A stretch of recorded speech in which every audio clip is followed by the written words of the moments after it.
Hello दोस्तों, मैं advocate Rahul Chaudhary आपका स्वागत करता हूं अपने यूट्यूब चैनल पर, जिसमें हम आपको अलग अलग लॉ के सब्जेक्टों के बारे में आपको ज्ञान देंगे और साथ में उन्हें बताएंगे वो आपके लिए कैसे बेनिफिशियल है।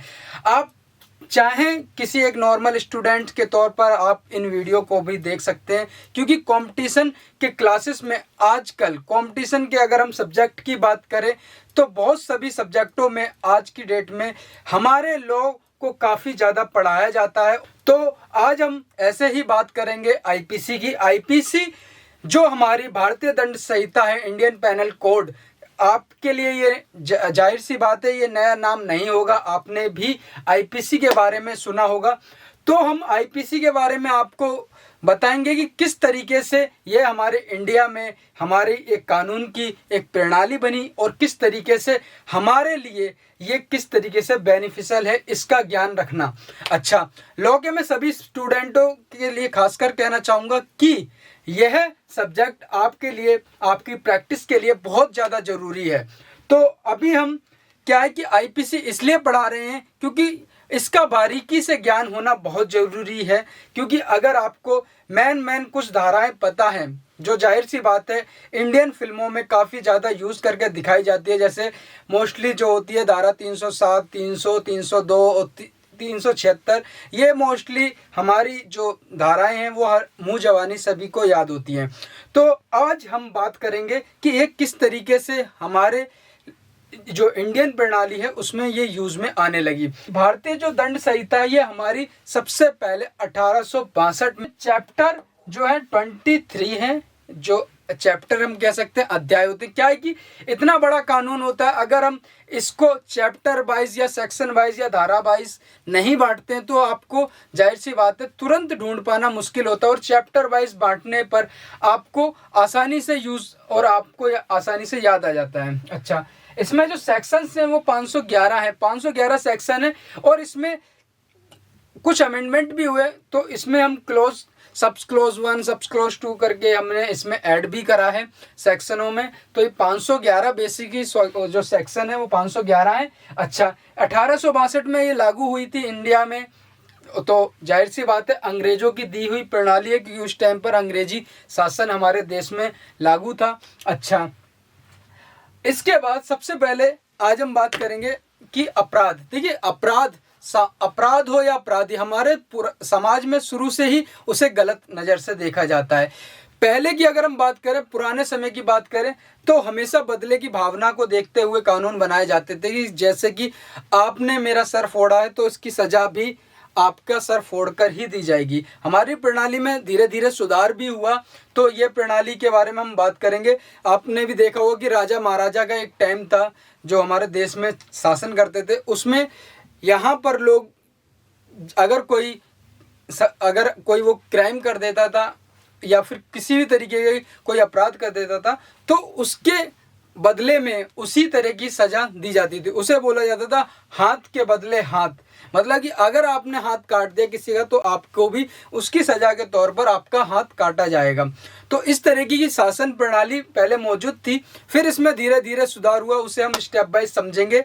स्टेप वाइज इसलिए समझा रहा हूँ बारीकी से क्योंकि आपको इसमें इंटरेस्ट है, आपको समझ में आए कि अपराध आखिर है क्या। देखिए, अपराध का जो क्षेत्र है वो बहुत बड़ा है।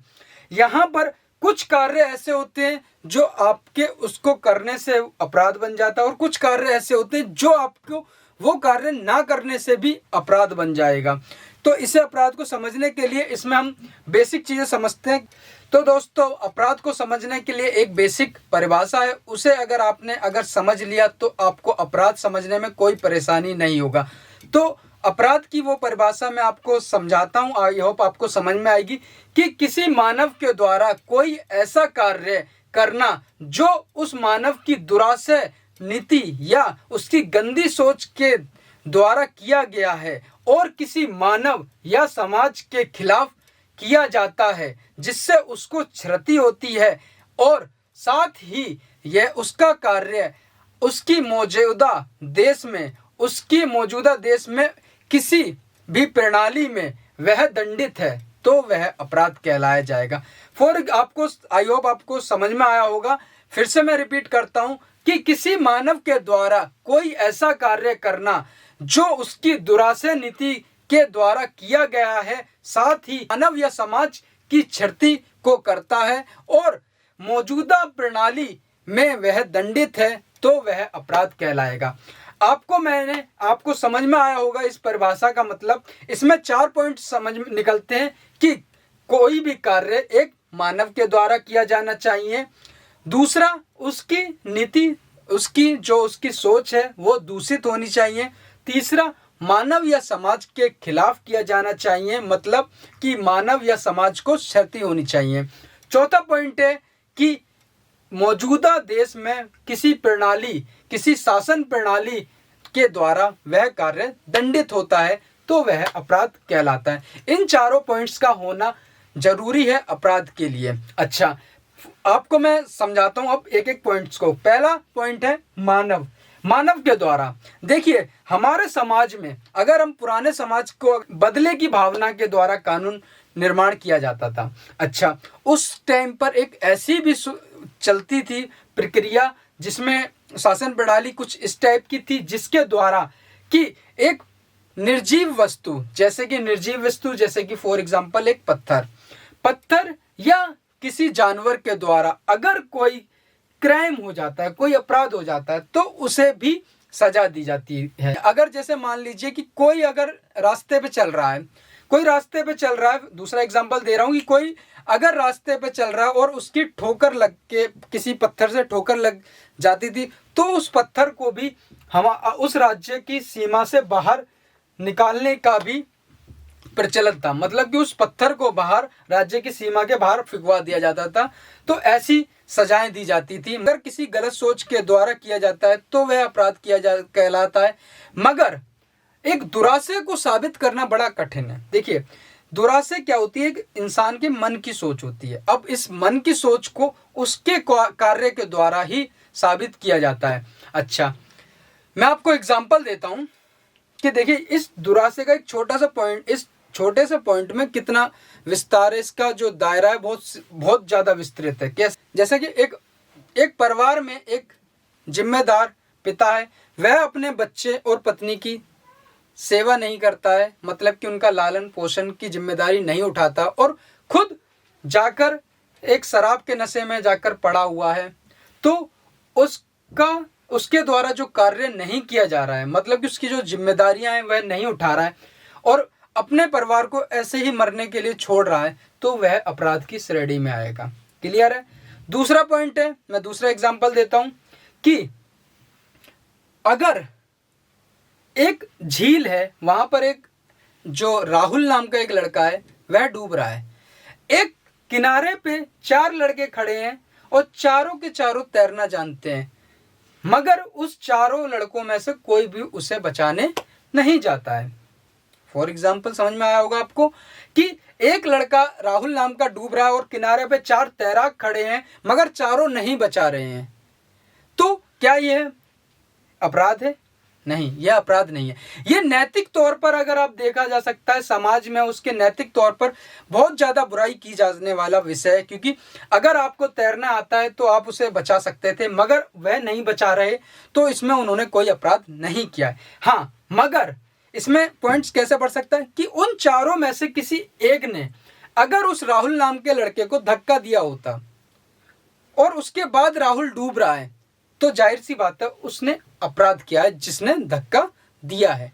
तो यहां पर पॉइंट्स कैसे बन रहा है कि मैंने आपको पहले ही बताया था कि किसी मानव के द्वारा, मतलब कि धक्का देने वाला हो गया मानव, उसने दुराशय नीति, मतलब दुराशय नीति होगी, उसकी दुराशय सोच होगी, तभी तो उसने धक्का दिया। उसने उसे धक्का दिया, वह डूबने लगा।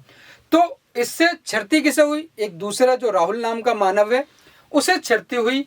और जाहिर सी बात है, किसी को मारना हमारी भारतीय दंड संहिता या हमारी देश की किसी भी देश की शासन प्रणाली में किसी को मारना दंडित एक विषय होता है। तो जाहिर सी बात है उसने अपराध किया। इसी तरीके से हमारा जो पहला पॉइंट दिया था मैंने कि आदमी अपने बच्चे और पत्नी का लालन पोषण नहीं कर रहा है, तो वह भी अपराध कहलाया जाता है। क्योंकि मैंने आपको पहले ही बताया था कि अपराध का क्षेत्र जो है बहुत बड़ा है। आप कुछ कार्य करने से अपराध करते हैं और कुछ कार्य ना करने से भी अपराध करते हैं, क्योंकि समाज में आपकी कुछ अपनी खुद की जिम्मेदारियां हैं। तो उसमें आप ये नहीं कह सकते कि आपने अगर कोई कार्य नहीं किया तो आपने अपराध नहीं किया है। तो आपको आई होप समझ में आया होगा। अपराध को हम बाद में भी डिस्कस करेंगे, काफ़ी बड़ा पॉइंट्स है, काफ़ी बड़ा इसका एरिया है, मगर हम इसे इतना नहीं छेड़ना चाहेंगे। आपको आई होप समझ में आ गया होगा। इस परिभाषा को आप समझ लेना कि किसी मानव के द्वारा किसी दुराशय सोच के साथ किसी दूसरे मानव या समाज के खिलाफ कोई कार्य करना जो उस देश की शासन प्रणाली में दंडित हो, अपराध कहलाता है। इन 4 पॉइंट्स का हमेशा याद रखना है। कभी भी कोई आपके सामने अपराध आता है, कोई कार्य अगर अपराध आता है, तो वो आप इन 4 पॉइंट्स को अगर आप जोड़ते हैं तो आपको अपराध की वो श्रेणी में आता है या नहीं आता है, ये आप डिसाइड कर सकते हैं। आई होप आपको अपराध समझ में आया होगा। हम नेक्स्ट क्लास में चलेंगे और नेक्स्ट क्लास में आपको इसी तरीके से अब हम आईपीसी की बात करेंगे। अपराध को समझाना मेरे लिए इसलिए ज़रूरी था कि अगर आप अपराध ही नहीं समझ पाएंगे तो आईपीसी को समझ किसी तरीके से नहीं पाएंगे। आपको अपराध समझ में आया होगा। इसी तरीके से हम पॉइंट टू पॉइंट समझाते चलेंगे कि कैसे कैसे अपराध और आईपीसी का कनेक्शन है। आई होप आपको क्लास पसंद आई होगी। कुछ मिस्टेक हुई होंगी, मैंने शुरुआत करी है आपके साथ, मगर आपके लिए आगे इसी तरीके से मैं आपको नए नए सब्जेक्टों के बारे में जानकारी देता रहूँगा। तो टेक केयर।